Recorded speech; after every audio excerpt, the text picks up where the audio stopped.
जब रामानंद जी को पता चला कि तेरी साधना अधूरी है और असंख्य युग हो गए, जन्म हो गए, यही इस निराकार भगवान तक की साधना, ज्योत स्वरूपी भगवान की साधना करते करते ओम नाम के जापते हैं। और जब देखा सतलोक में कबीर परमेश्वर का दूसरा रूप तेजो में, जिसके एक रोमकूप का ऊपर 1 करोड़ सूर्य, करोड़ चांद मिला दे, इतनी रोशनी भी फीकी पड़ जाए, वो आकार रूप में, मनुष्य रूप में वहां पर रहते हैं। और दूसरा रूप बना के, क्यों परमात्मा जितने चाहे शरीर बना सकता है, आम संत भी बना लिया करते थे। एक सिद्धि बहुचौल्य धार है, ये परम सिद्धि युक्त पूर्ण परमात्मा है, जो चाहे सो कर सकते। रामानंद जी को सतलोक ले गए, वहां देखा तख्त पर बैठे हुए परमेश्वर को, जो इतना तेज, एक रोमकूप में करोड़ सूर्य छुप जा, करोड़ चांद छुप जा, इतना रोशनी उनकी। और उधर से 5 वर्ष के बच्चे के रूप में गरीब रामानंद जी की आत्मा को लेकर के वहां पहुंचे। वहां पर परमात्मा पूर्ण ब्रह्म कबीर, उनका वास्तविक नाम कबीर है, इसलिए वेदों में उनका नाम कबीर आया। वहां बैठे तख्त पे कबीर साहब 5 वर्ष के बच्चे एक चंवर उठा के ऐसे चंवर करने लगे कबीर साहब के सिर पे, अपने ही दूसरे स्वरूप पे। रामानंद जी ने सोचा कि भगवान तो ये है जो ये बैठे सामने, और ये नीचे, ये कबीर तो यहाँ का कोई सेवक होगा, कोई गण होगा, कोई देव होगा। इतने में वो तेजों में शरीर वाले भगवान मनुष्य आकार रूप वाले खड़े हुए, और कबीर साहब 5 वर्ष के बच्चे तख्त पर बैठ गए, और वो तेजों में शरीर वाले दूसरा रूप उस 5 वर्ष के बच्चे पर ऐसे चवर कर रहा है। रामानंद जी ने सोचा ये क्या भाई, भगवान और बालक पर चवर करे। इतने में वो तेजों में शरीर कबीर साहब के शरीर में समा गया, 5 वर्ष के बच्चे के रूप में, वाले रूप में, और वो अपना दूसरा रूप समाप्त कर दिया, और चवर स्वयं उस 5 वर्ष के बच्चे पर ऐसे घूम रहा। तब रामानंद जी ने सोचा ये तो यही भगवान है, कबीर ही, मैं तो धोखे में रह गया। ओए होए होए, देख के कितना नादान में, भगवान मेरे साथ और मैं वाद विवाद कर रहा हूँ।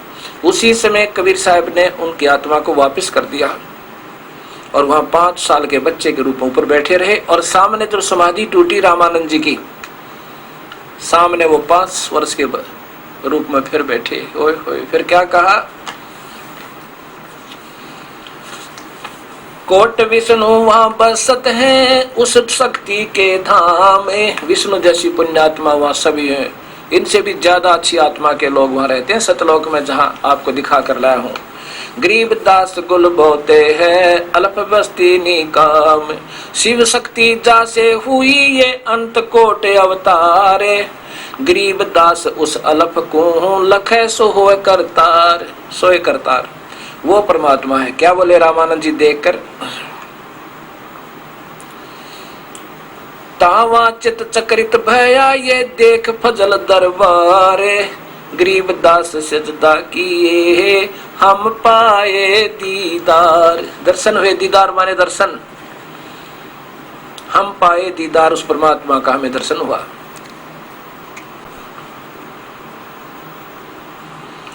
तुम स्वामी मैं बाल बुद्धि ये बर्म कर्म किए नासे। गरीब दास निज ब्रह्म तुम हमरा हो गया दृढ़ विश्वास।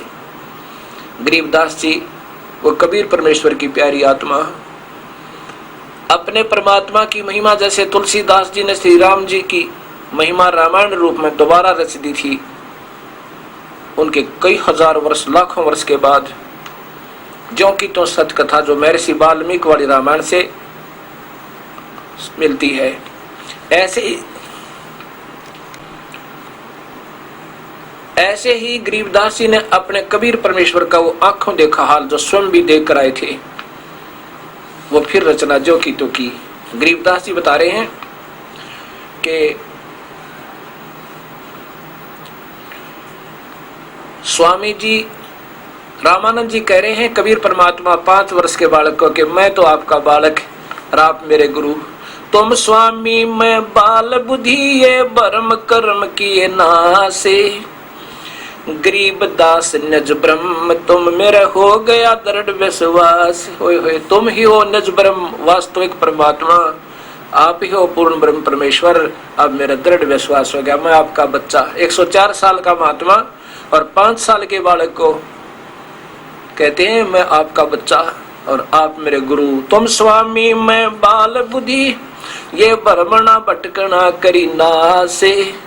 गरीब दास नज पूर्ण ब्रह्म तुम, मेरा हो गया दृढ़ विश्वास। सुन बे सुन से तुम परे और से हमरे तीर। इन सुनों से ये छोटी मोटी सुन और ये प्रकाश दिखे, इस काल के ज्योत दिखे, इनसे तो कहते बहुत दूर हो तुम। और उरली तरफ मेरे सामने बैठे। सुन बे सुन सुन भी सुन सुन भी सुन सुन भी सुन से तुम परे और से हमरे तीरी।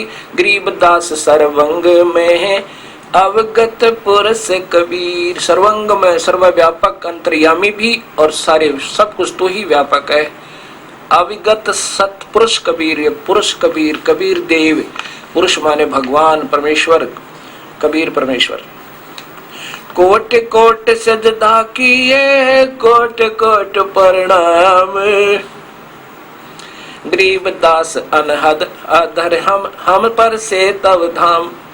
कितना बढ़िया बात लिखी है गरीबदास जी ने कि क्या बोले रामानंद जी के करोड़ करोड़ तो प्रणाम करे अपने उस 5 वर्ष के बच्चे को, 104 साल के, और जिसके 1400 ऋषि शिष्य हो गए थे, जिसके 1400 ऋषि शिष्य 1484 फिर बाद में हुए थे जब गरीबदास कबीर साहब ने उनका भ्रम तोड़ दिया था। 84 और संत हुए थे, पीपाजी, कबीर साहब, रविदास जी आदि आदि, जिनके 14 उस समय 1400 ऋषि थे। जिनके 1400 ऋषि हो उनके शिष्य कितने लाख होंगे, हिसाब लाना रामानंद के। और वो कहते हैं उस 104 साल के महात्मा ने 5 वर्ष के बालक के आगे माथा टेका। एक बार नहीं, करोड़ करोड़ नाव रगड़िया।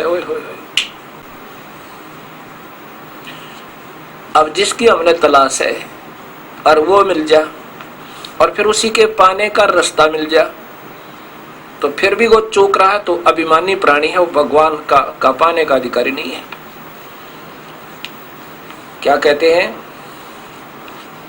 कि हे परमेश्वर, कोट कोट सजदा करे रामानंद जी ने और कोटि कोटि प्रणाम। गरीब दास अनहद अधर, वो वास्तविक धुनात्मक शब्द तो मालिक ऊपर है, हम तो इस शरीर में सुन रही धुन को अंतिम मान रहे थे। अनहद, वो वास्तव में अनहद नाथ वहां ऊपर बज रहा, तेरे लोक में दाता, वो तो इससे तो असंख्य गुना ज्यादा अच्छा है। गरीब दास अनहद अधर, अधर माने ऊपर, हम पर से तुम धाम। मैंने आपका वो सतलोक अब आंखा देख लिया। अब क्या कहते हैं नादान संत, ये दूसरे पंथों वाले जो कबीर साहिब सतलोक की तो महिमा गावे, कह पर प्रभु का प्रकाश देखा नहीं जा सकता, वो तो नूरी आंखों से देखा जा सकता। अभी प्रकाश प्रकाश, जब शरीर यहाँ रह गया तो वो दिव्य दृष्टि जागी ऊपर, तो ये चरम दृष्टि दिखती नहीं। तो वहां जब हम ऐसे आंखें, चरम दृष्टि तो यहाँ रहेंगी और दिव्य दृष्टि से उसके दर्शन हो जाते हैं। कबीर परमात्मा है, आकार में है, मनुष्य जैसा है, लेकिन तेज बहुत है। तेज है तो भी आकार दिखेगा।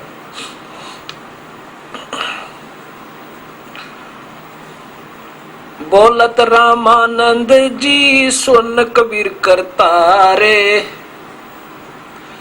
गरीब दास सब रूप में तू ही बोलन आरे। तू अंतर्यामी तू ही है।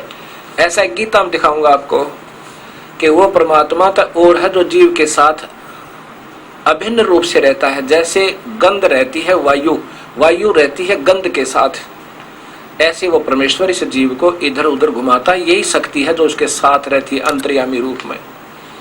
अंतर्यामी एक तू आत्म के आधारे, जो तुम छोड़ो हाथ तो मैं कौन उतारे पार।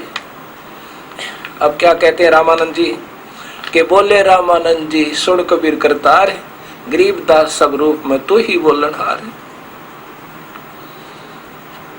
तुम साहेब तुम संत हो, तुम सतगुरु तुम हंस, गरीब दास तुम रूप बिना और न दूजा अंश। तुम साहेब, तुम भगवान हो और आप ही संत बनकर आए हो और आप ही मेरे सेवक बन गए, दास तुम हंस बन गए और गरीब दास तुम रूप बिना, तेरे रूप बिना और नहीं दूजा अंश, तेरे बिना तो कोई पत्ता भी नहीं हिल सकता। मैं भगता मुक्ता भया ये कर्म कोंद कियो नासे, मेरे सब पाप काट दिए दाता आपने। मैं आपका भक्त 104 साल के महात्मा, वो 5 साल के बालक ने न्यू कहा मैं आपका भक्त मुक्त हो गया और मेरे सारे पाप कर्म कुंद किए नाश। गरीब दास अवगत मिल गए या मिट गई मन की बास। कोई निराकार बताओ था, कोई साकार बताओ था, कोई निर्गुण कहा था, कोई सरगुण कहा था, कोई प्रकाश प्रकाश दिखा था दिखा है, कोई कृष्ण न भगवान, कोई शिव न मालिक कहा था। दाता अब सारा विश्वास हो गया मुझे, अब मेरी सारी मन की भ्रमणा और भटकना सब खत्म होगी, ये व्यर्थ वासना खत्म हुई। मैं भगता मुक्ता भय किया कर्म कोंद किया नासे। मैं भगता मुक्ता भया किया कर्म कुंद नासे। गरीब दास अवगत मिल गए या मिट गई मन की बांस। दोहू ठोड़ है एक तू भया एक से दो। गरीब दास हम कारणे आए हो मगजो। मालिक के दोहू ठोड़ है एक तू और भया एक से दो। ए दाता वहां भी तू है और मेरे सामने भी तू है, तू ही एक से दो बनकर ये लीला कर रहे हो। और हमारे लिए दाता इतने दूर आए हो तो अब देखिएगा भक्तात्मा, ये कुरान शरीफ एक पवित्र पुस्तक, कितना सत्य भरा हुआ इसमें। ये देखो कुरान शरीफ, और इसमें क्या लिखा है। कुरान शरीफ आलिकल किताब वाले रे सलाफी, यह वह इलामी किताब है जिसमें कोई संदेह की गुंजाइश नहीं, कोई संदेह नहीं। और ये मुतरजम बरसियस शानवाद स्टीफन शास्त्रीय अरबी पद्धति पर नागरी लिपि में लेखक ने बहुत अच्छी मेहनत की है। आगे देखो, ये शेरवानी संस्करण प्रकाशन लखनऊ किताबघर मौसम बाग सीतापुर रोड लखनऊ से प्रकाशित है। लेखक ने बहुत अच्छी कोशिश की है लेकिन ज्ञान पूरा ना होने से ये बेचारे अधूरे रहे। ये वही कुरान शरीफ है और इसमें आपको दिखाता हूं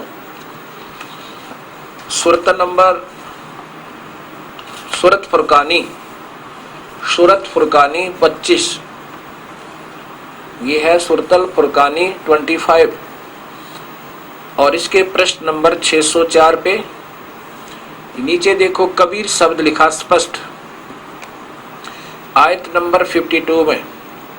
ये आगे ये 51 है, जिहादन कबीरन। अब ये तो कबीर शब्द देखो, अब बिल्कुल कबीर लिखा है, ये नहीं बोला जाता है इसमें, जिहादन कबीर। ऊपर देखो ये तो अरबी भाषा तो अरबी है, लिपि उर्दू है। और इस लेखक ने कितना कमाल किया, कितनी मेहनत की बेचारे ने पूरा। ये पढ़ भी सकते, इसमें कबीर शब्द लिखा है यहाँ पर। ये इसी की जो की तो अरबी लिखी फिर देवनागरी भाषा में। ये समझो ये अरबी ही है सारी है, ये भाषा देवनागरी होगी, ये उर्दू होगी, इतना अंतर है। इसका अर्थ है कि जिहादन कबीरन। ये 52वें श्लोक देखो, क्या 52वें में, ताला मुतियल काफिरिन व जाहिद होम बिही जिहादन कबीरन। अब इसका हिंदी देखो, ये पैगम कुरान शरीफ हजरत मोहम्मद जी के ऊपर आई है, उन्हों के लिए आदेश है। हे पैगंबर, तुम काफिरों का कहा न मानना और इस कुरान की दलीलों से इसके सत्य आधार पर उनका सामना बड़े जोर से करना, बड़े जोर से करो, उनका सामना बड़े जोर से करो। अब इन्होंने कबीर का अर्थ बड़ा लिख दिया, यहाँ पर कबीर शब्द लिखना है, इसका वास्तविक अर्थ क्या बनता है। और फिर आगे देखो मैं बताऊंगा, ये दास बताएगा क्योंकि दास को थोड़ा सा ज्ञान है मालिक का, अब उन्हीं गिरजा से। ये देखो 58वीं आयत में वही है, ये जो कि तो कुरान जो है शरीफ के अंदर खबीरा, ये कबीर शब्द है, ये गलती से मिसप्रिंट है, और ये कबीरन है, ये वही कबीर है। अब इन 58 और 59 तक 52 से लेकर हम सारा ही सुनाएंगे आपको। ये हिंदी देखो इधर। अब पहले मैं आपको थोड़ा सा वर्बली बताता हूं क्या कहना चाहा है इसमें। कोई निराकार अल्लाह है, कोई निराकार अल्लाह है जो आदेश दे रहा है हजरत मोहम्मद को। हजरत मोहम्मद जी उसको खुदा मानते हैं।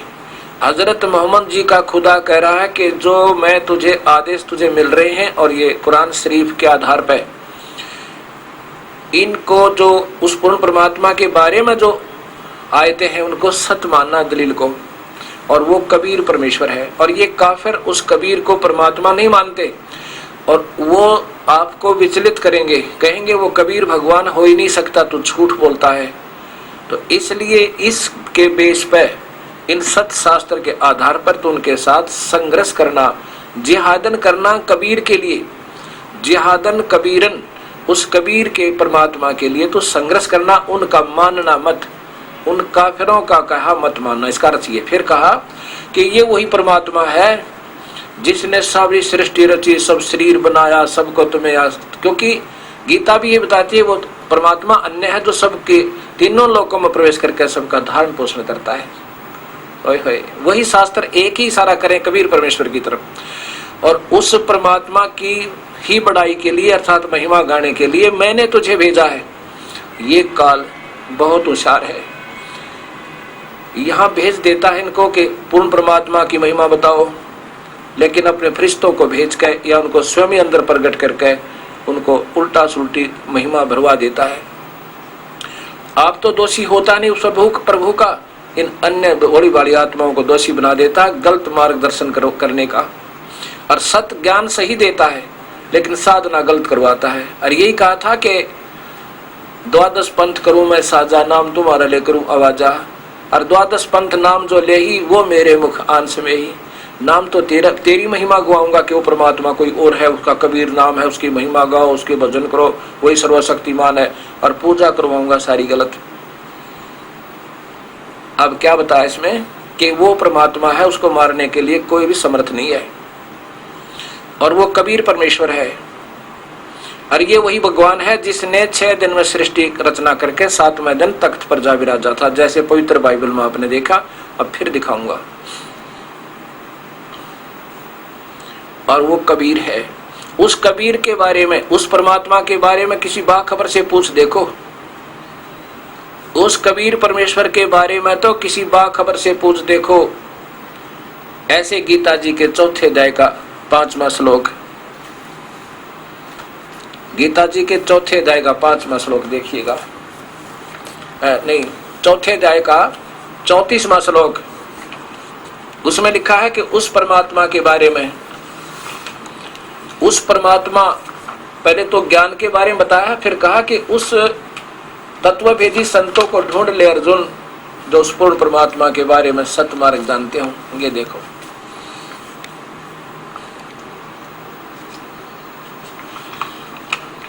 ये अध्याय नंबर 4,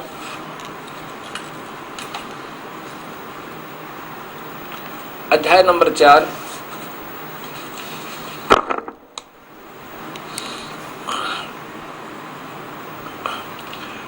देखा, अध्याय नंबर 4 और ये श्लोक नंबर 34 में स्पष्ट है कि उस ऊपर लिखा है कि पहले तो ज्ञान सुन और द्रव्य ज्ञान से ज्ञान यज्ञ श्रेष्ठ है। 133 में कहा है कि धर्म जो करते हो धन से, उससे ज्ञान यज्ञ ज्यादा अच्छी है। ज्ञान से पता लगेगा कि कैसे भक्ति करनी है और कौन है भगवान। उस ज्ञान को तू तत्वदर्शी ज्ञानियों के पास जाकर समझ।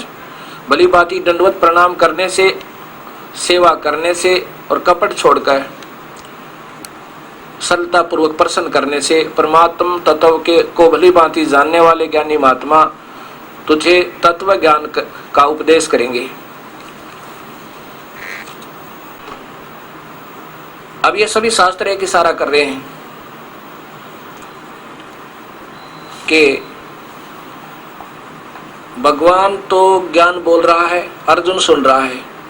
जितना भगवान ने ज्ञान था वो बता रहा है कि ओम नाम का जाप कर, 5 यज्ञ कर और ऐसे ध्यान कर, ऐसे वक्त ऐसे कर, तू बस मेरे पास आ जाएगा। लेकिन तूने अगर उस परमात्मा के चरणों में जाना है तो उसके लिए उन तत्वदर्शी संतों ने ढूंढ ले। यानी भगवान तो अपना ज्ञान तो बता रहा है कि मैं तो इतना बता सकता हूँ, उस परमात्मा को जो परम शांतिदायक है उसके लिए उन संतों ने ढूंढ ले जो उस परमात्मा के सतमार्ग दर्शक हो, सही ज्ञान जानते हो।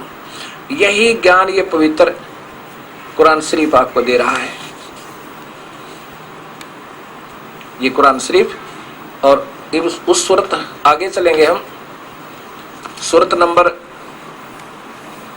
वो है वही 25 नंबर, सूरत फुरकानी 25 और प्रश्न नंबर है ये, प्रश्न नंबर है इधर देखिएगा 606 और इधर है 607।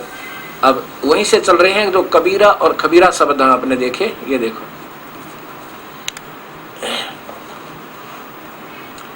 देखो ये खबीरा और ये खबीरन, इसी में यहां देखिए। अब 53वीं से चला शुरू हुआ।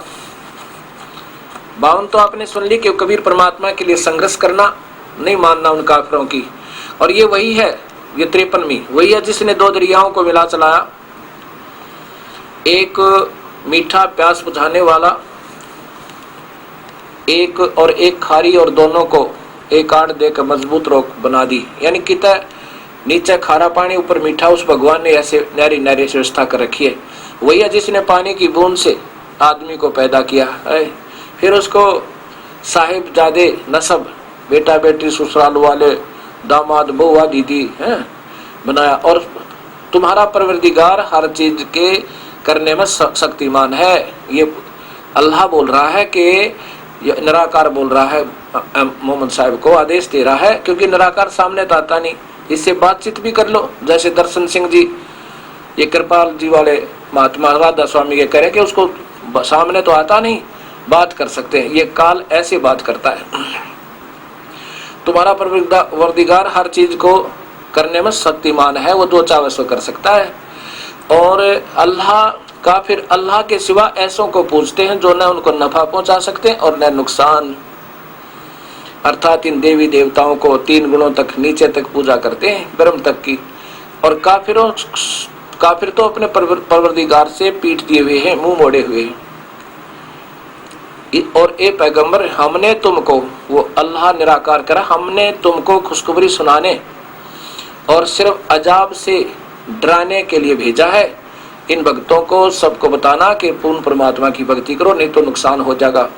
इन लोगों से कहो कि मैं तुमसे इस अल्लाह के हुक्म की, अर्थात ये सत्संग करने की कोई मजदूरी नहीं मांगता। हाँ, जो चाहे अपने परवरदिगार तक पहुंचने का राह इख्तियार कर ले। ए पैगंबर, उस जिंदा, वो परमात्मा कबीर साहब जिंदा रूप में आते हैं।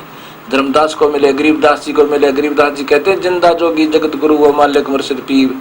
इन्होंने अपने हिसाब से इसका अर्थ कर दिया चैतन्य, नहीं जिंदा ही लिखना था।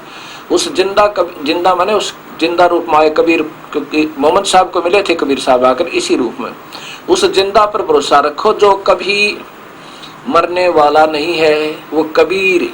अभी वेद बताएगा वो कौन है जो नहीं मरने वाला नहीं है। और तारीफ के साथ उसकी पाकी बयान करते रहो। अपने बंदों के गुनाहों से वो काफी खबरदार है, अर्थात जो पाप तुमने कर रखे हैं वो काट देगा वो परमात्मा। जिसने आसमान और जमीन में, ये वही परमात्मा जिसने आसमान और जमीन और जो कुछ उनके बीच में है 6 दिन में, सबको 6 दिन में पैदा किया और फिर तख्त पर जा बिराजा। वह अल्लाह कबीर है। अल्लाह बड़ा, यहाँ कबीर लिख देते, वह अल्लाह कबीर है। कबीर, वो अल्लाह कबीर, वो 6 दिन में सृष्टि रची, उसको सबको 6 दिन में पैदा किया, फिर तख्त पर जा विराजा, जिसका पवित्र बाइबल प्रमाण देता है। वह अल्लाह बड़ा यानी कबीर है। रहमान है, वह रहमान वास्तव में वो दयालु है। तो उसकी खबर किसी बाखबर इल्म वाले से पूछ देखो। बाखबर जो उस परमेश्वर के बारे में सही जानता है, तो उसकी खबर किसी बाखबर से पूछ देखो। ए मालिक, बोल सतगुरुदेव की जय। अब इसमें स्पष्ट हो गया कि वो कबीर परमेश्वर है और उसी ने सारी सृष्टि रची और सारा मुसलमान समाज उस परमात्मा को कहते हो तो निराकार है, वो अव्यक्त है, व्यक्त में आता ही नहीं। और कोई व्यक्त में मानता है तो झूठ बोलता है। बताओ, शास्त्रों में लेख प्रमाणित है पर हम उनको समझ नहीं पाए। धर्मदास जी ने कबीर साहब से पूछा था, हे मालिक, इसका मतलब जो कहानी कथा आप सुना रहे हो हमें, ये तो सत्य है, ये तो कोई शक नहीं, क्या बाकी वेद शास्त्र पुराण कुरान सब झूठे हैं? अगर नहीं धर्मदास, ये वेद कतेब झूठे ना भाई, और झूठे हैं जो समझे नाई। वो नादान है जिनको इनकी क्या लिखा है तो मालूम नहीं, सुनी सुनाई अटकलों पर लतीफेदार बात बना के एक अच्छे वक्ता के रूप में आकर्षित कर रहे हैं। ये स्वयं भी नरक में जाएंगे और अपने अनुयायियों को भी 84 में ठोकेंगे। वो कौन भगवान है? वो कबीर है, किसने जो 6 दिन में सृष्टि रची और 7वें दिन तख्त पर जा विराजा। ये कुरान शरीफ स्वीकार करती है, बताती है। और अब देखो ये पवित्र बाइबल, फिर देखो, क्योंकि ये ऐसा गूढ़ ज्ञान हो गया, इतना गहरा दब गया कि इसको जल्दी से हम बहुत बार सुनेंगे, समझेंगे, जब जाकर बात बनेगी। ये देखो वही the Holy Bible literature revised edition, और ये यहाँ से प्रकाशित है। Indian Bible literature 67 branch road, Berka road, Kilpur, Chennai, यानी बम्बई में। हाँ, चेन्नई में, मद्रास से। अब यहाँ देखो इसके उत्पत्ति ग्रंथ में, ये देखो परमात्मा ने 7 दिन में सृष्टि रची। और ये देखो पहला दिन, ये देखो दूसरा दिन, देखिएगा तीसरा दिन सृष्टि का, और चौथा दिन। यहाँ देखो फिर 5वां दिन, ये 5वां दिन, और ये 6ठा दिन। अब 6ठे दिन में क्या किया है कि वह फिर परमेश्वर ने कहा कि हम मनुष्य को अपना स्वरूप अनुसार उसकी समानता में बनाए है। तब परमेश्वर ने मनुष्य को अपना स्वरूप उत्पन्न किया और अपने स्वरूप के अनुसार परमेश्वर ने उसको उत्पन्न किया, या नर और नारी किया करके उनकी सृष्टि की। अब ये बताना चाहता हूँ, 6ठे दिन ये सारा कुछ रच दिया। अब उनको और खाने का आदेश दिया, मांस नहीं खाना। फिर परमेश्वर ने उनसे कहा, सुनो, जितने बीज वाले छोटे छोटे पेड़ सारी पृथ्वी के ऊपर हैं और जितने वृक्षों में बीज वाले फल होते हैं वे सब तुम्हारे खाने को दिए हैं, वे तुम्हारे भोजन के लिए हैं। ना भगवान ने लिखा था छांट कहियो ऐसा मांस खाना, ऐसा मत खाना, खुरकटे हुए मत खाना। ये वास्तविक आदेश है मालिक का। आगे उन फरिश्तों के और देवताओं अन्य फरिश्तों के आदेश हैं जो कि मान्य नहीं है, वो पाप के भागी बना रहे हैं आपको। अन्य पशु पक्षियों को भी छोटे छोटे हरे पत्ते दिए। अब देखो 7वां दिन विश्राम किया। वो परमात्मा 7वां दिन विश्राम किया, 6 दिन में सृष्टि रची और परमेश्वर ने 7वें दिन आशीष दी और पवित्र ठहरा, क्योंकि उसने सारी सृष्टि की रचना करके सारे काम से विश्राम लिया।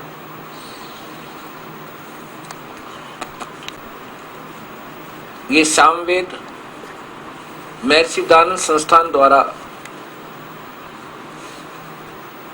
इसका ये भाषा भाष्य है और महर्षि दयानंद संस्थान को ये मान्य है।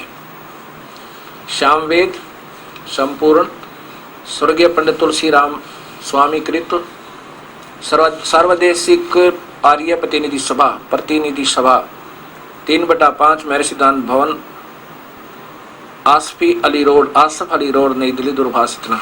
इसमें 822 नंबर पर केवल संस्कृत देखनी है आपने, इनको नहीं मार इतना ज्ञान विचारों को मेहनत बहुत की है।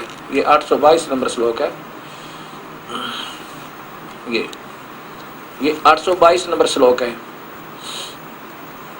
मनीषी भी पवते पूर्व कबीर, ये रे यहाँ कबीर नर भी निर्वेत परिकोशान अशिष्टात त्रितस्य नाम जनेन अक्षरन वायुम सखा वर्धने। वो कबीर परमेश्वर है जिसने 3 नाम देकर इस जीव के छुटकारा कर रहा। त्रितस्य नाम है, जन्मे जन्मत पूर्व कबीर। अच्छा, इसमें 900 इसी के 920 नंबर श्लोक में लिखा है, ये 900 सामवेद 920 संख्या नंबर 920, सह देवई सोबते वर्षा कबीर नावधि। वो कबीर है, कबीर यह जो नावधि, जो किसी के द्वारा नहीं मारा जा सकता, वो कबीर परमेश्वर है। जैसा कुरान शरीफ में आपने पढ़ा था कि उसको मारने में कोई समर्थ नहीं है, वो कबीर परमेश्वर है जो नावधि, किसी के द्वारा किसी प्रकार भी नहीं मारा जा सकता।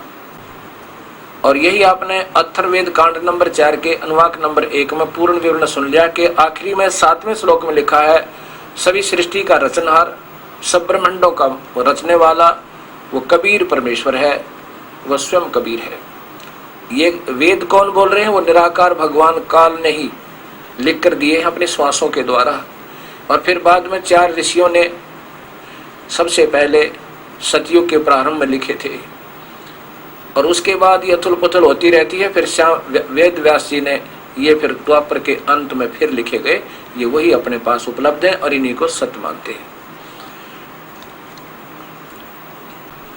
कबीर साहब कह रहे हैं कि देखा देखी गुरु से सोगे, किया ना तत्व विचारा, टोल के टोलोगे, अंधे की बाँ पकड़ी अंधे ने मार्ग कौन बतासी।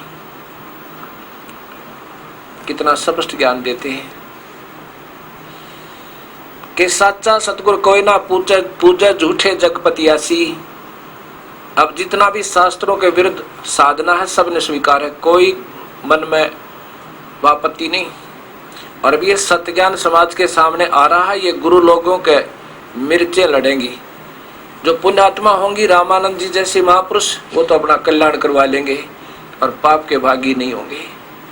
जिन्होंने केवल अपना अभिमान चाहिए और फिर पशु बनना मंजूर है लेकिन सत्य स्वीकार नहीं करेंगे, वो अपने शिष्यों के भी दुश्मन और स्वयं के महादुश्मन तो है ही है, और प्रभु के दोषी।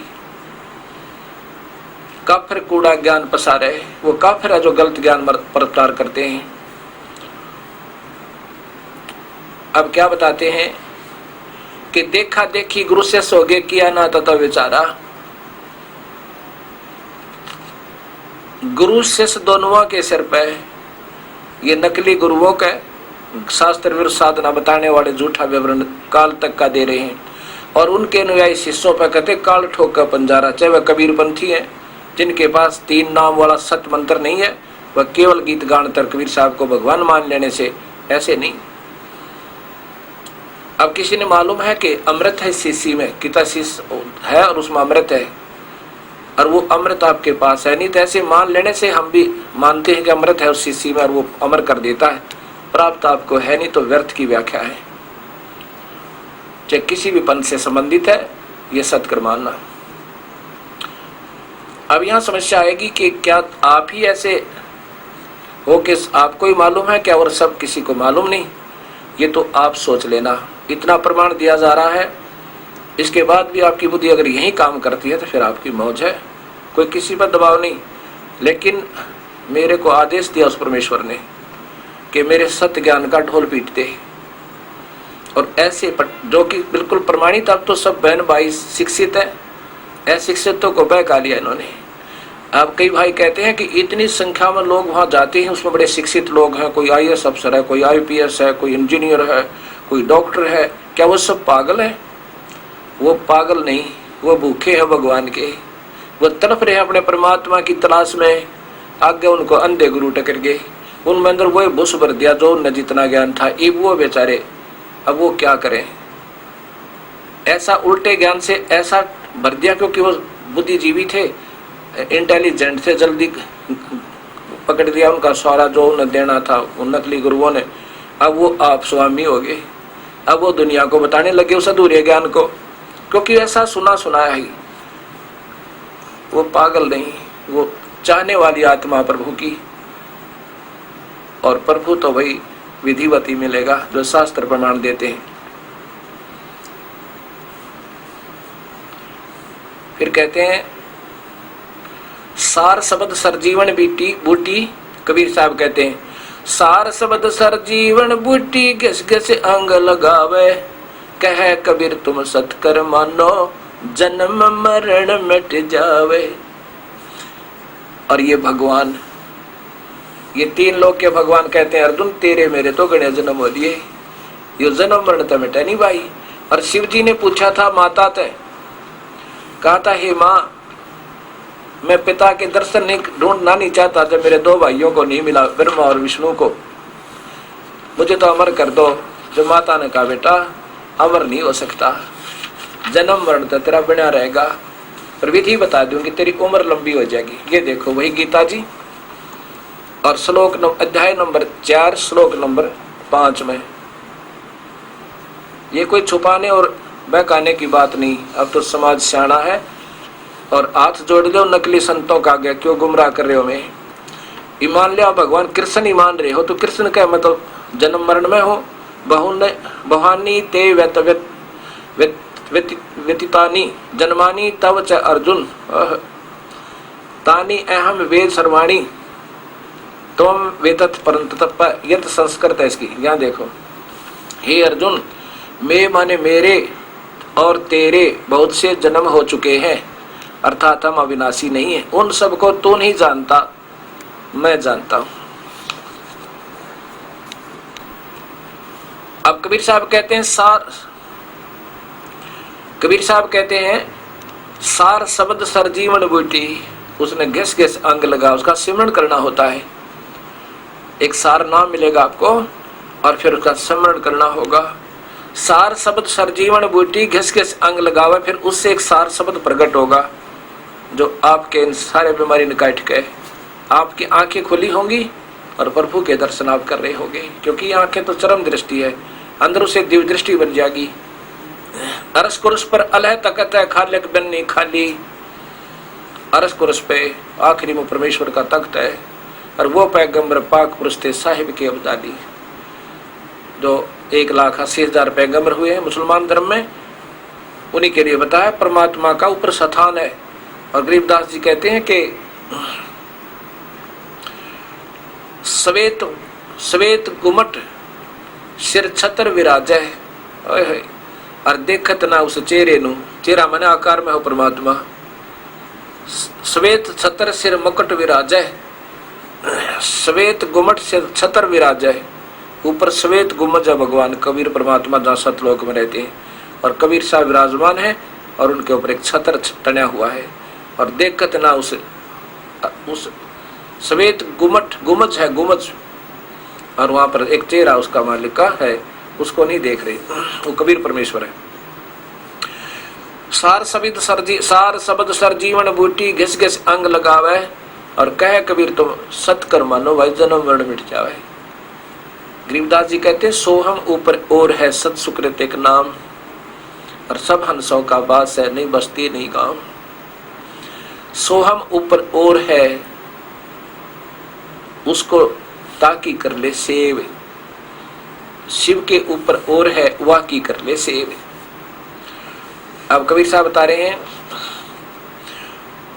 धर्मदास ये जग बोराना, कोई न जाने पद निर्वाणा, यही कारण मैं कथा पसारा, जग से कहिए वो राम निहारा। वो परमात्मा प्रभु अलग है। यही ज्ञान जग जीव सुनावो, सब जीवों का भरम नसावो, अब मैं तुमसे कहूँ चताई, तेरे देवन की उत्पत्ति भाई। तेरे देवन 3 देव ब्रह्मा विष्णु महेश, कुछ संक्षेप कहूँ गहुराई, सब संशय तुमरे मिट जाई, भरम गए जग वेद पुराना, आदि राम का भरम न जाना। मैं भेद नहीं जाना, इन वेद और पुराणों में पढ़ के सही रास्ता नहीं मिला। लिखा है परमात्मा आकार में है, और सभी हिंदू और मुसलमान और ईसाई सभी कह रहे हो तो निराकार है। और सिख नानक जी कहते हैं कि मैंने आंखों देखा भगवान को, और उस मजहब में भी कहते हो तो निराकार है अल्लाह, तो भगवान रब तो निराकार है। और स्वयं सचखंड में गुरु नानक देव देख कर आए, वही मूर्त सतलोक में देखी, वही काशी में कपड़े का काम करते हुए दानक देखा। तब राग श्री महला पहला गुरु ग्रंथ साहिब के प्रश्न नंबर 24 पे और पौड़ी नंबर 29 में कहा है, एक समान दोई सवानी नाल भलके भौकाई सदा बियाल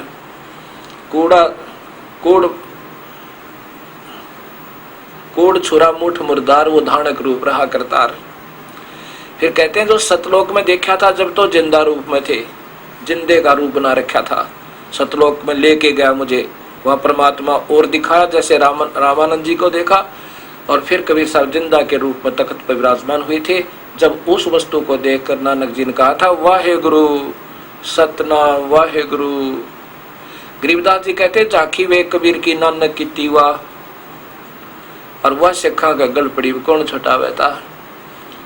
सचखंड में जब बेई नदी से कबीर परमेश्वर जिंदा के रूप में आके गुरु नानक देव को सचखंड ले गए, 3 दिन तक उनको बेहोश रखा एक तरफ ले जाकर। लोगों ने सोचा था कि वो गंगा उसमें बेई नदी में डूब गए हैं, लेकिन नहीं, उनको अंतर ध्यान करके नीचे नीचे और अपस्ट्रीम में ले गए थे कबीर साहब और वहाँ एक जंगल में बैठा कर बातचीत हुई। फिर वहाँ से समाधि लगवाई। समाधि में ये तो बेहोश हो गया, शरीर रह जाता है, उस आत्मा को लेकर गए। तो वहाँ सचखंड में वो कबीर परमेश्वर ही देखा, वहाँ पर जिंदा रूप में थे जब उनके साथ गए। वहां आगे देखा वो तख्त पर जो परमात्मा थे उनका बहुत तेजोमय शरीर था, एक रोमकूप में करोड़ सूर्य करोड़ चांद मिला दे, ऐसा तेज था उस कबीर परमेश्वर का वहां सतलोक में सचखंड में। तो वहां देखकर कहा था वाहे गुरु ओहे गुरु। और कबीर साहब ने कहा था सतनाम से बात बनेगी, सच्चे नाम तय। और फिर दूंगा सारनाम। सारनाम तो बहुत लास्ट में जब कति हृदय से देख दिया जाता है, किसी कमाई पूरी होगी तब वो दिया जाता है। तो कहा था कि सतनाम दूंगा, काशी रहता हूँ, जुलाहे का काम करता हूँ, काशी में हूँ मैं। लेकिन उनको तसल्ली नहीं हुई कि ये परमात्मा काशी में क्या करेगा। गुरु नानक देव जी को पूरा यकीन नहीं हुआ। ये तो यकीन हो गया कि प्रभु यही है, ये ब्रह्मा विष्णु महेश भगवान नहीं है, ये पूर्ण नहीं है। पहले भगवान विष्णु के उपासक थे। गुरु नानक देव जी गीता पढ़ा करते, ब्रजलाल पांडे दो रहे, और तब कहा करते एक ओंकार निर्भय। ओंकार माने युग काल भगवान है। लेकिन उसके बाद उन्होंने ओंकार को निर्भय नहीं कहा, फिर तो सतनाम श्री वाहे गुरु कहा था। ये पहले की लिखी हुई वाणी है गुरु नानक देव जी की, और फिर उनको मिला करके एक मंत्र बना दिया, वो एक ओंकार निर्भय, ये सारा कुछ है। तो वहां पर कहा था कि वाहे गुरु वो सतनाम मिला। और अब गरीबदास जी भी प्रमाण देते अपनी वाणी में कि झांकी वे कबीर की, झांकी माने सतलोक का नजारा देख के नानक की वाह और वह शखा का गल पड़ी कौन छुटावे था। ऐसा क्यों कहा प्रभु ने कि वो गुरु मिले, धन्य वाहे गुरु वो। वाहे गुरु का अर्थ होता है एक महिमात्मक और सराहनीय शब्द है, दोनों का प्रतीक है, महिमा भी और उसकी सराहना भी। वो गुरु सतनाम, सतनाम मिला। जब यहाँ आ जाने तो नहीं आ सकते, वापस आए और वहां जब वापस तीसरे दिन मिले तो राजा के वहां से अपनी नौकरी त्याग कर चल पड़े, इस तलाश में कि इस सतलोक की महिमा कोई बताने वाला होगा तो उससे वहां आसपास वो संत भी होगा, वो परमात्मा आया हुआ होगा। प्रथम उदासी में वो चले थे अपने वहां से, अपने तलवंडी से, और फिर इधर अम्बाला साइड में होते हुए वाराणसी पहुंचे और सबसे चर्चा करते गए, इसलिए कि कहीं यहाँ कोई बात बताएगा उस सच्चे बादशाह की और सचखंड की कोई जिक्र करेगा तो अवश्य वो परमात्मा वहीं मिलेगा। उनसे पूछूंगा वो कहाँ है जिससे तुमने ये ज्ञान हुआ। इस खोज में तड़पते हुए चलते हुए बड़ी बहुत कठिन यात्राएं की। और साथ में कबीर साहब ने बताया था कि गुरु नानक देव को कि मेरे गुरु रामानंद जी हैं काशी में। फिर बनारस पहुंचे, पहली उदासी देखो उनकी महापुरुष जी की। वहाँ रामानंद जी को पूछा तो रामानंद जी तो सर्वविदित थे। रामानंद जी के पास के रामानंद जी से चर्चा की उस सचखंड के बारे में। रामानंद जी ने कहा कि मैं भी देख कर आया हूँ उसको, लेकिन दिखाने वाला मैं नहीं हूँ, मेरा शिष्य, मेरा गुरु समझो। अब तो वो शिष्य नहीं रहा, वैसे तो दृष्टि से, लोगों की दृष्टि से मेरे शिष्य हैं, लेकिन मैं उनका शिष्य, वो मेरे गुरुदेव कबीर परमेश्वर हैं। कबीर आए हुए हैं, वो कहाँ हैं कि अपना घर आज जुलाहे का काम कर रहे हैं, कुछ कार्य ज्यादा था, आज नहीं आ पाओगे। अब उस प्यारी आत्मा के भ्रम तोड़ने के लिए अपने प्यारे नानक देव जी को सतमार्ग और अपना वास्तविक रूप दिखाने के लिए उस दिन वो वहां नहीं गए। कहाँ? रामानंद जी के आश्रम में कबीर साहब नहीं गए, नहीं तो रोज जाते थे। तब रामानंद जी ने एक सेवक भेजा गुरु नानक देव के साथ, और बाबा नानक को वो सेवक लेके कबीर साहब के उस स्थान पर पहुंचा जहां वो कपड़े का काम कर रहे थे, धानक का। और जब देखा हुआ है सूरत जो की तो जो सतलोक में देखी थी, ये वहां पर जिंदा के रूप में थे, जिंदा रूप में। एक मुसलमानों में जिंदा महात्मा होते हैं, ऊपर काला सा लंबे चोटे वाला टोप और एक ओवरकोट काला ही होता है, उसको जिंदा महात्मा कहते हैं। ओए होए, फिर देखा ओए होए, ये तो वहां तो समय अनुसार ही अपना शरीर के वेशभूषा बदल लेते हैं, लेकिन वो भगवान से जो वहां मैंने सचखंड में देखा था। तो क्या कहा कि फाई सूरत मलुक की वेश ए ठगवाड़ा ठगी देश है। ये दुनिया को ये महसूस नहीं होने देता मैं भगवान हूँ। फाही सूरत वो है जो की तो मूर्त सूरत वो परमात्मा। मलुक की वेश, ये यहाँ पर इस मुल्क में आकर ऐसा वेशभूषा कर ली और वहां पर जिंदा रूप बने हुए थे। फाही सूरत मलुक की वेश ए ठगवाड़ा ठगी देश, खरा सियाणा बहुते बार ये दानक रूप रहा करतार।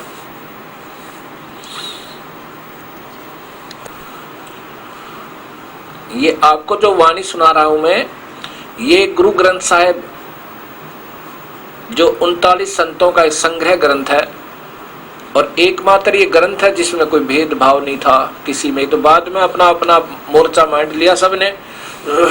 उन संतों ने जिन्होंने इसका संग्रह किया था उसमें उन्होंने कोई मजहब नहीं बनाया था, एक पुण्यात्माओं के लिए प्रमाण बनाया था। उसमें लिखा है महिला पहला प्रश्न नंबर 24 गुरु ग्रंथ साहिब पंजाबी लिपि वाला, उसमें लिखा है 24 नंबर पृष्ठ पे और पौड़ी नंबर 29 यानी शब्द नंबर 29, उसमें लिखा है एक समान दो सवानी नाल भलके भौकाई सदा बियाल कोड़ छुरा मुठ मुर्दार ये दानक रूप रहा करतार। मैं पथ की पिंदन करने की कार वो बिगड़ रूप रहा विकराल, तेरा एक नाम तारे संसार में ए हो आस ए हो आधार। अब देखा आंखों में पानी भर कर कबीर परमात्मा ने वहां दानक का काम करते हुए, चुलाहे का काम करते हुए देखा काशी में, तो आंखों में पानी भर के जैसे सर्प न मणि चाहिए और कंगाल न धन पाजा, और पैसे न पानी भूखे न भोजन मिल जा, कितना खुश होता है। ऐसे गुरु नानक देव जी वो प्यारी आत्मा अपने परमात्मा के दर्शन करके कैसे खुश हो रहे हैं। मैं पथ की बिंद न करने की कार वो बिगड़ रूप रहा विकराल। अभी तक तो हम विकराल उस काल क्या ही जाप जपया करते थे, उसी के आधार पर रहते थे। तेरा एक नाम तारे संसार, तेरा सतनाम पार कर सके सच्चा नाम। सतनाम सतनाम ये कोई जाप नहीं। तेरा एक नाम तारे संसार में ए हो आस ए हो आधार। मुझे भी उस सच्चे नाम की आस है और यही आधार मान लिया, कोई और सब मंत्र झूठ है। उस सतनाम यानी सच्चे नाम का प्रमाण गुरु ग्रंथ साहिब में भी है। उसके बाद फिर सारनाम गरीबदास जी कबीर साहब ने बाद में दिया था, जब वो कुछ ही समय के बाद सतलोक चले गए थे, क्योंकि वो बड़े अधिकारी होने पर ही दिया जाता है सारनाम। तेरा एक नाम तारे संसार में ए हो आस ए हो आधार, मुख निंदा आख्या दिन रात। क्योंकि कबीर साहब पहले गए थे, इनसे मिले थे, उसमें काफी चर्चा हुई थी और कबीर साहब आ गए थे, ये नहीं माने थे और कहा था ये धानक क्या जाने ये जुलाहा ऐसे ही मूठ पटांग कर रहा है। गुरु नानक देव जी ने अपने मन मन में कहा और भक्तों से भी कहा कि ये तो कृष्ण से ऊपर बता रहा कोई भगवान है, कैसे माने। फिर दूसरी बार कुछ दिनों के बाद गए थे, जो सतलोक दिखा, अपना रूप दिखा, उसके बारे में कह रहे हैं कि मुख निंदा आख्या दिन रात। मैंने तो आपके बारे में बहुत कटु वचन कहे थे, दाता माफ करना। गुरु नानक देव जी अक्षमा याचना करे प्रभु दे। मुख निंदा आख्या दिन रात, पर घर जो ही नीच मनात, काम करो तन वसे चंडाल ये धानक रूप रहा करतार। फाई सूरत मलुक की वेश, फाई सूरत है वो सूरत जो वहां देखी थी सतलोक में। अब यहाँ के मुल्क, यहाँ के देश के आधार पर इन्होंने दूसरी वेशभूषा बना रखी है, दानक बने बैठे वहां जिंदा रूप में थे। फाई सूरत मलुक की वेश ओ ठगवाड़ा ठगी देश, ये खरा सियाणा बहुते बार है। ओए होए, ये मामूली चीज नहीं है, बहुत भार अर्थात बहुत कीमती है, ये सर्वशक्तिमान है, ये धानक रूप रहा करतार। खरा सियाणा बहुते बार, ये धानक रूप रहा करतार। अपने आप को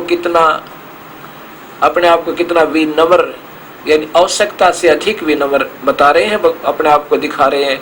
कहते हैं मैं कीता न जाता हरामखोर, अपने आप को लताड़ रहे हैं गुरु नानक देव जी अपने प्रभु के सामने के मैंने उल्ट सुलट बातें भी कह दी थी, मुझे ऐसा नहीं कहना चाहिए था। संत वैसे उल्ट सुलट नहीं कहा करते, इतना जरूर मन में आ जाता है कि ये अनजान है, ज्ञान नहीं है, और प्रभु के बारे में इतना कहना भी वो अपना दोष मान रहे हैं। गुरु नानक देव जी कहते हैं मैं कीता न जाता हरामखोर खोर, मैं कीता न जाता हरामखोर, ऊ किया मुदे सा दुष्ट चोर, नानक नीच कह विचार है, अपने आप को कितना अधीन कहे। गरीबदास जी भी कहते हैं बांदी का जाम गुलाम गुलाम गुलाम हूँ, भाई जिसने पार होना है ऐसे विनम्र होना पड़ेगा प्रभु के सामने, अभिमान से भगवान नहीं पावे। ऐसे ही ये प्यारी आत्मा गुरु नानक देव जी अपने प्रभु के सामने क्या कहते हैं, नानक नीच कह विचार, ये धानक रूप रहा करतार, ये रहा भाई सोच समझ के कह रहा हूं, वैसे नहीं कह रहा। ये बैठा भगवान, दुनिया होगी इकट्ठी आसपास, आंखों में पानी, चरणों में गिर गया अपने कबीर परमेश्वर के।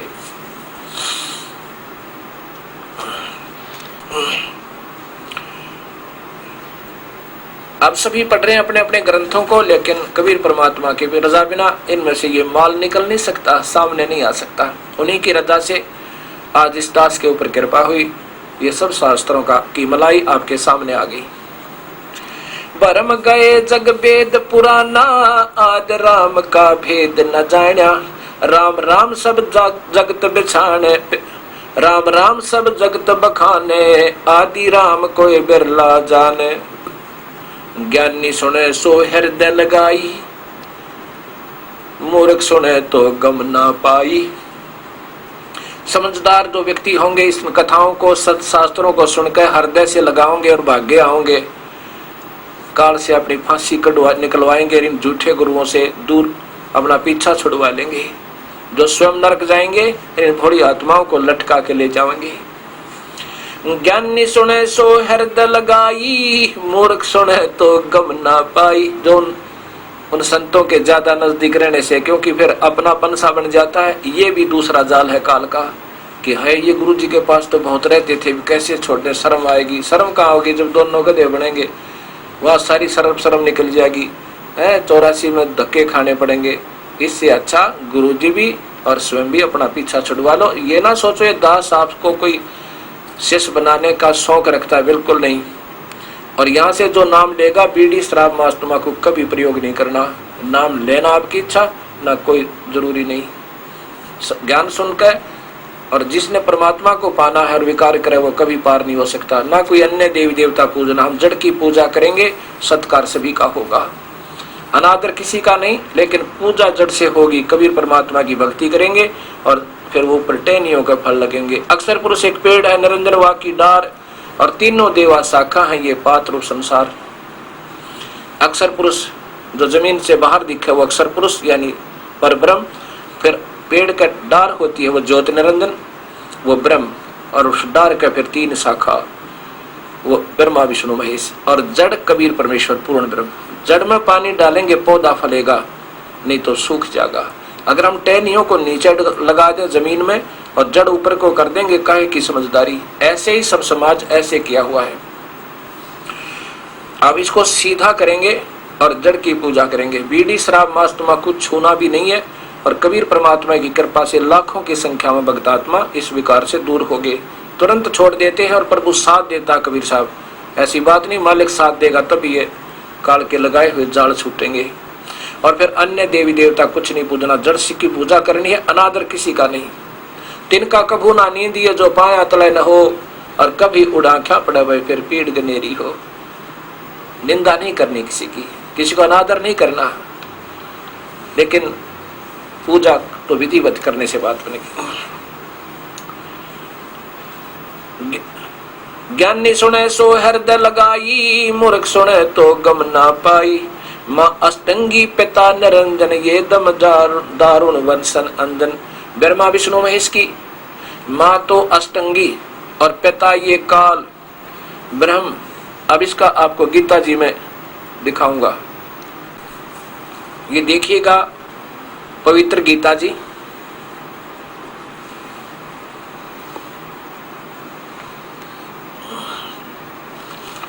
और इसमें अध्याय नंबर 14 के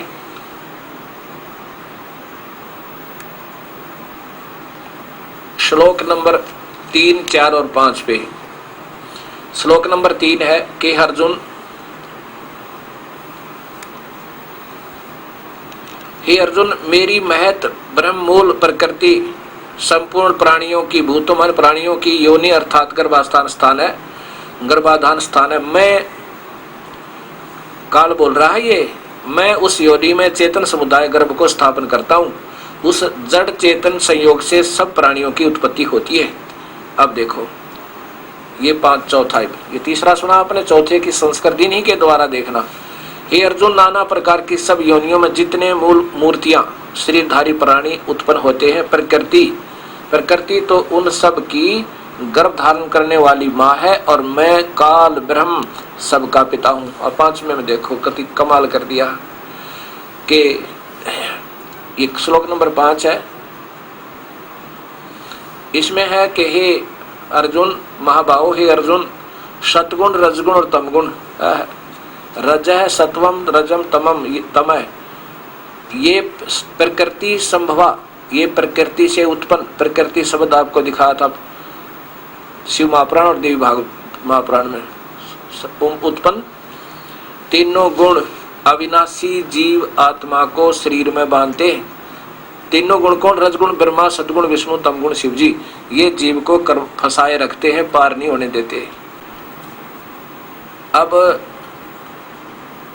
गीता जी के गलत सरलार्थ करता और आपके वो नादान गुरुदेव आपको भ्रमित कर रहे हैं। वो कहेंगे कि कौन कहता है ये 3 गुण रजगुण ब्रह्मा, सदगुण विष्णु, तमगुण शिव जी हैं। अब इसके लिए ये प्रमाण आपको साथ ही देता हूं कि ये स्वयं स्वीकार करते हैं। और कौन कहता है ब्रह्मा विष्णु महेश प्रकृति से उत्पन्न हुए? प्रकृति देवी कौन है? क्योंकि उनको ज्ञान तो है नहीं। आप अंधे और इनको भी गेल नरक ले जाएंगे, अपने अनुयायियों को, बेचारों को। अब देखो ये देवी भागवत महापुराण, ये कोई आज रचा हुआ शास्त्र नया नहीं, ये बहुत पुराना है। ये देखो आपके सामने श्री देवी भागवत मोटा टाइप, और ये गीता प्रेस गोरखपुर से प्रकाशित है। ये केवल हिंदी है, और संस्कृत वाली भी मेरे पास है, वो भी दिखाऊंगा आपको। और इसके लेखक हैं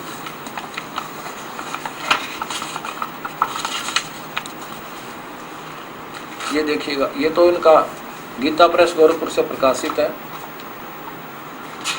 यहाँ देखो, ये हनुमान प्रसाद पोदार, संपादक चिमन लाल गोस्वामी।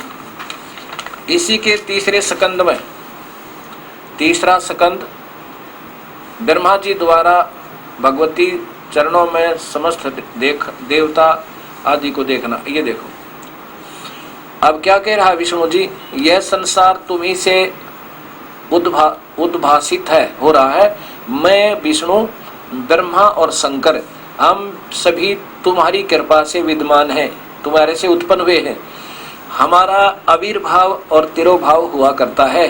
हम तो जन्म और मरण, आविर्भाव माने जन्म, तिरोभाव माने मृत्यु हुआ करता। केवल तुम ही नेता हो, जननी हो, जगत जननी हो, प्रकृति और सनातनी देवी हो। इसी में फिर शिव शंकर भगवान, ये 123 नंबर श्लोक है, पृष्ठ है।